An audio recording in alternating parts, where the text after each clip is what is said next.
देखो मैंने कई बार कथाओं में जिक्र किया है, दो चीज कभी नौकरों से मत करवाना, एक तो माँ बाप की सेवा और एक भगवान की सेवा।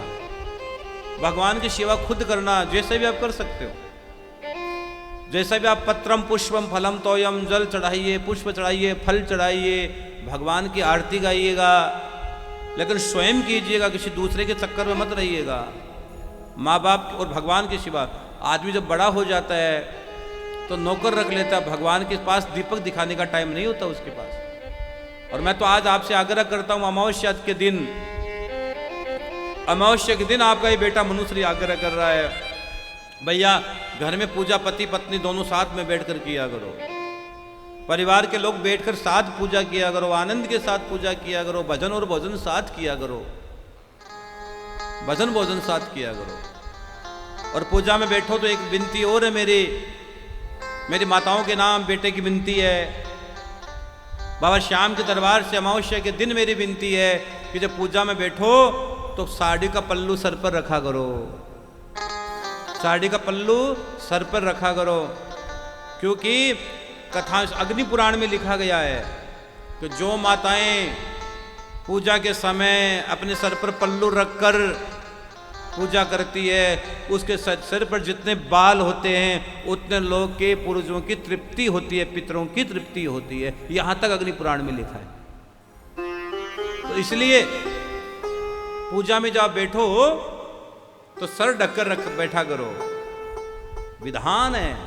और रसोई में भी जाओ ना, रसोई में जहां किचन बोलते हो, जहां ज्यादा किचकिच होती है, जिसको आप किचन बोलते हैं, वहां वो तो अन्नपूर्णा का स्थान है, लेकिन हम आजकल लोग किचन बोलते, किचन, अन्नपूर्णा, रसोई, जहाँ गोविंद को भोग लगता है, वहाँ भी जाओ तो मेरी माताओं के नाम फिर बेटे का संदेश है, इन बालों को बांध कर रखा करो, इन बालों को बांध कर रखा करो, बेटे की बात मान लेना हो। हाँ, इन इन इन बालों को बांध के रखना, क्योंकि अगर एक बाल भी आ गया भोजन में तो भैया वो भोजन नारकीय भोजन हो जाएगा। जिस भोजन में बाल गिर जाए वो भोजन फिर त्याज्य बताया गया, उसको नहीं खाना चाहिए। जिस भोजन को ठोकर लगा दे, ये मैं नहीं कह रहा हूं, भीष्म पिता मैंने अर्जुन से कहा है, ये मेरे शब्द मत मानना कि मनुश्री महाराज जी बोल रहे हैं, ना ही भाई, पिता मैंने अर्जुन से कहा, अर्जुन ओ अर्जुन, तो क्या पिता मैं, कि जिस भोजन को कोई लांग जाए उस भोजन को कभी नहीं करना चाहिए, और जिस भोजन पर कोई बाल आ जाए वो भोजन भी कभी नहीं करना चाहिए, कभी नहीं करना चाहिए। जिस भोजन पर बाल आ जाए वो भोजन कभी नहीं करना चाहिए, को ठोकर मार जाए वो भोजन नहीं करना चाहिए, तो लांग जाए ऊपर से वो भोजन नहीं करना चाहिए। और एक बात और बताऊं, अगर आप भोजन करते और बाहर से कोई आदमी आए, अचानक भोजन पर दृष्टि भी नहीं करनी चाहिए। अगर आप बाहर से आए हो, घर में भोजन और भोजन तो पर्दा है भैया, और आपके घर का जो मंदिर भी है ना, कोशिश करना अचानक कोई भी आदमी बाहर से आए तो डायरेक्ट मंदिर पर उसकी नजर न गिरे, इस बात का भी ध्यान रखना। मंदिर का भी स्थान होता है, कोई भी बाहर से व्यक्ति आए, कोई भी व्यक्ति आए, उसकी डायरेक्ट नजर आपके मंदिर पर नहीं गिरनी चाहिए, और आपके भोजन पर आपकी उसकी डायरेक्ट नजर कभी नहीं गिरनी चाहिए, इस बात का भी ध्यान रखना। विद्येश्वर संगीता श्री शिव महापुराण में लिखा गया है, जो व्यक्ति रोज घर में पार्थिव शिवलिंग बनाकर पूजा करता है उसके सभी कष्ट दूर हो जाते हैं। अब आगे एक चीज और लिखी गई है, वो और भी गहरी है। एक और सारे दान, विविध व्रत, तीर्थ, नियम और यज्ञ है, ये मेरे शब्द नहीं है, ये शिव महापुराण में लिखे हैं, तथा उनके समकक्ष दूसरी ओर पार्थिव शिवलिंग का पूजन माना गया है। आप इतना करते हो सब, अगर आप रोज पार्थिव शिवलिंग बनाकर पूजन करोगे तो भाई कलयुग में आपकी निश्चित भक्ति बढ़ेगी, आपको हर और हरि का साक्षात्कार होगा। अगर आप रोज पार्थिव शिवलिंग बनाते हो, पार्थिव शिवलिंग बनाकर आप रोज पूजा करें, रोज पूजा करें। कथा में तो बहुत कुछ बातें लिखी गई है। कथा में तो यहां तक लिखा गया है, आप गुड़ का भी शिवलिंग बनाकर पूजन कर सकते हो, आप मक्खन का भी शिवलिंग बनाकर पूजा कर सकते हो, गोबर का शिवलिंग बनाकर भी आप पूजन कर सकते हो, पुष्प का भी शिवलिंग बनाकर आप पूजन कर सकते हो। और यहां तक भी लिखा है भस्म का भी शिवलिंग बनाकर पूजा कर सकते हो, और अन्न के दाने का भी शिवलिंग बनाकर आप पूजन कर सकते हो, शिव महापुराण कहती है। हाँ, आप पूजन करें, आपका जीवन का लक्ष्य होना चाहिए कि हम पूजन करें, शिव का पूजन, शिवलिंग का पूजन हमारे घर में हो जाए बस। जो पार्थिव शिवलिंग बनाता है उनका भाग्य का क्या कहना।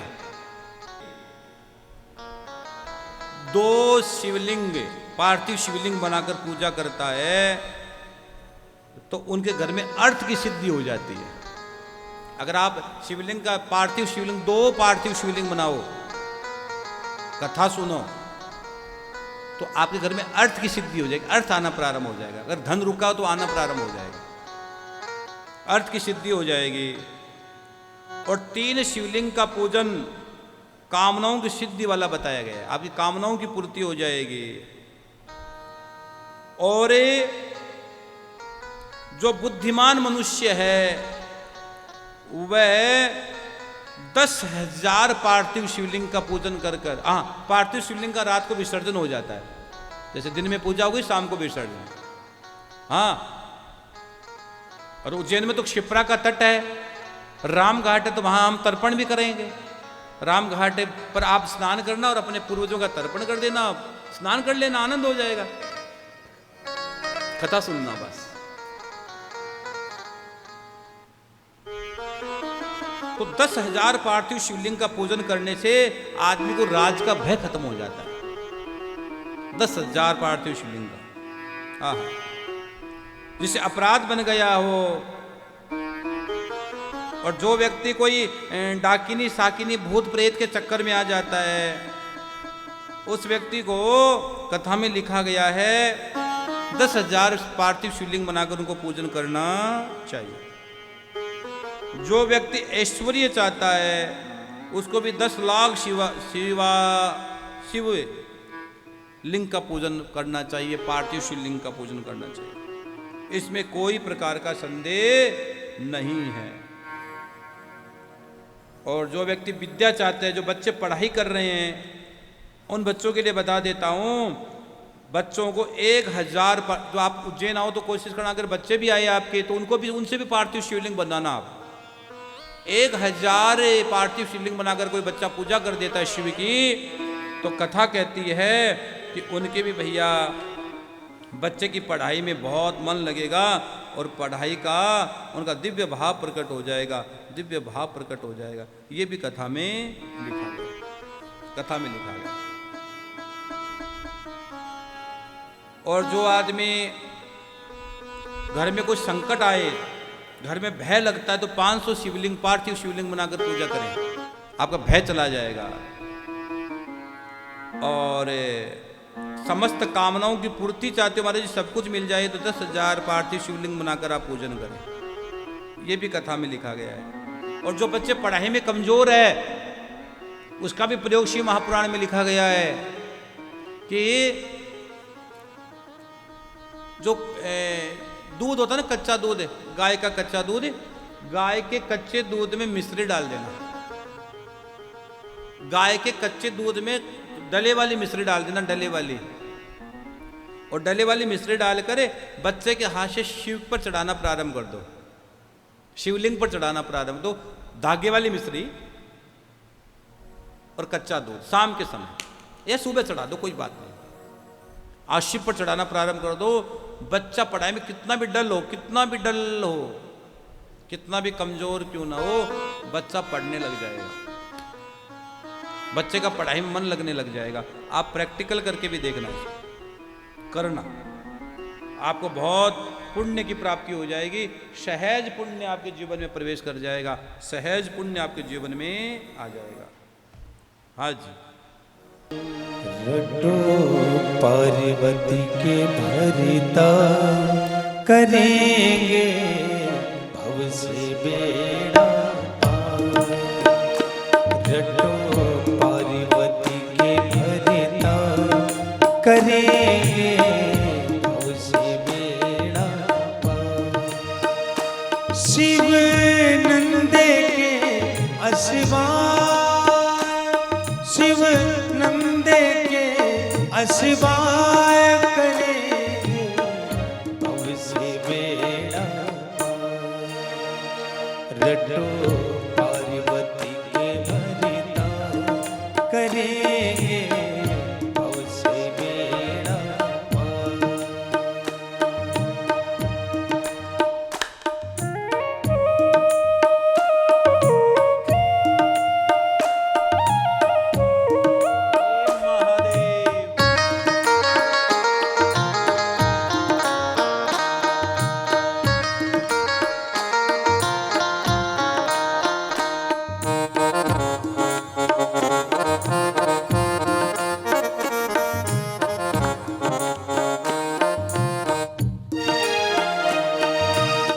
कैलाश के राजा आप महाराजा शोभा बरणी न जाए।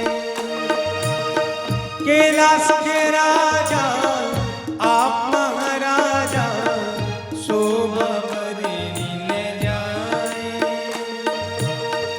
गोरा अंग में बाएं अंग में, गोरा संग में बाएं अंग में शेष नाग लिपटाए।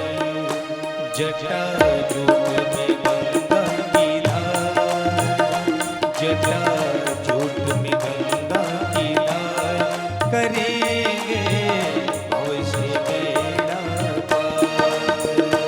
रटो पार्वती के भरिता करेंगे भव से बेड़ा पार। शिव नंदी के अशिवाय, शिव नंदी के अशिवाय करेंगे भव से बेड़ा पार। रटो पार्वती के भरिता रटेंगे भव से बेड़ा पार।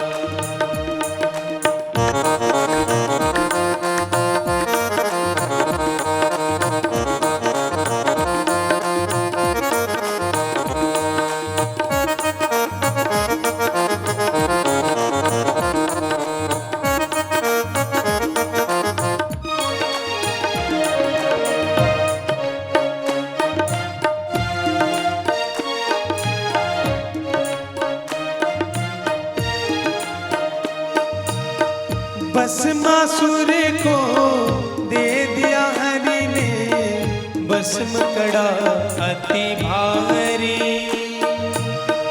भस्मासुर को दे दिया हरि ने, भस्म कड़ा अति भारी। वो दीवाना सोचे दाना, वो दीवाना सोचे दाना, हर लो शिव की नारी। लिया मन में कपट विचार, लिया मन में कपट विचार करेंगे भव से बेड़ा पार। रटो पार्वती के भरिता करेंगे भव से बेड़ा पार। नंदे के अशिवाय, ओ शिव नंदे के अशिवाय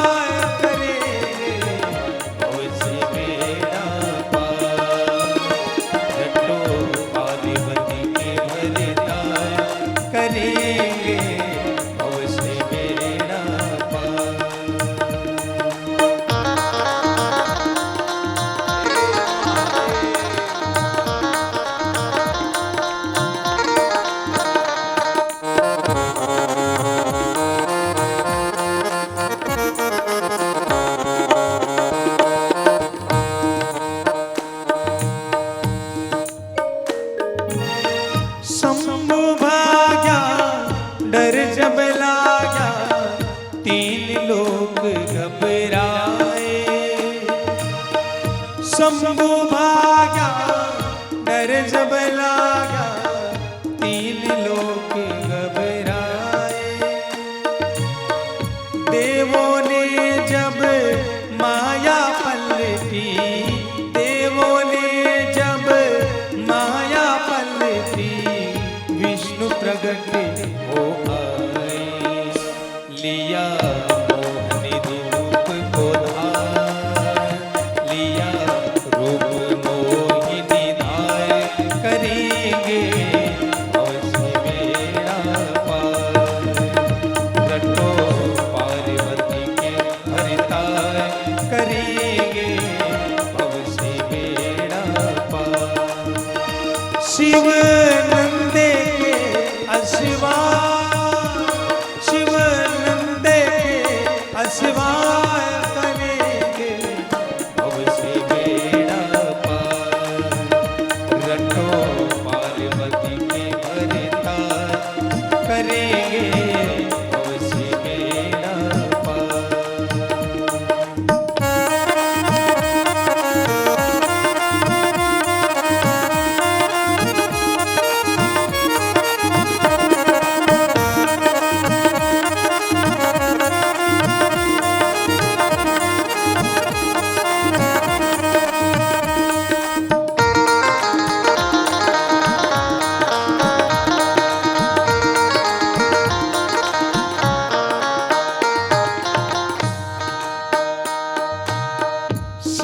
सीताराम राधे श्याम रटता माला तेरी। सीताराम राधे श्याम रटता माला तेरी। आया शरण में पड़ा चरण में, आया शरण में पड़ा चरण में, लाज रखियो मेरी। शिव निराधार आधार, शिव निराधार आधार, करेंगे अवश्य बेड़ा पार। शिव निराधार आधार, करेंगे अवश्य बेड़ा पार। शिव नंदे के अशिवाय, शिव नंदे के अशिवाय, करेंगे अवश्य बेड़ा पार। रटो पार्वती के हरितार, करेंगे अवश्य बेड़ा पार। रटो पार्वती के हरितार, करेंगे अवश्य बेड़ा पार, करेंगे अवश्य बेड़ा पार। बोले महाकालेश्वर भगवान की जय हो। जय श्री श्याम। आप सभी श्याम प्रेमियों से नम्र निवेदन है कि पूज्य महाराज श्री जी का YouTube चैनल मनुश्री जी महाराज रत्नगढ़ वाले को सर्च करें, सब्सक्राइब करें, शेयर करें, बेल आइकन दबाएं ताकि महाराज श्री जी की वाणी जन जन तक पहुँचे और सभी को उसका लाभ प्राप्त हो। जय श्री श्याम।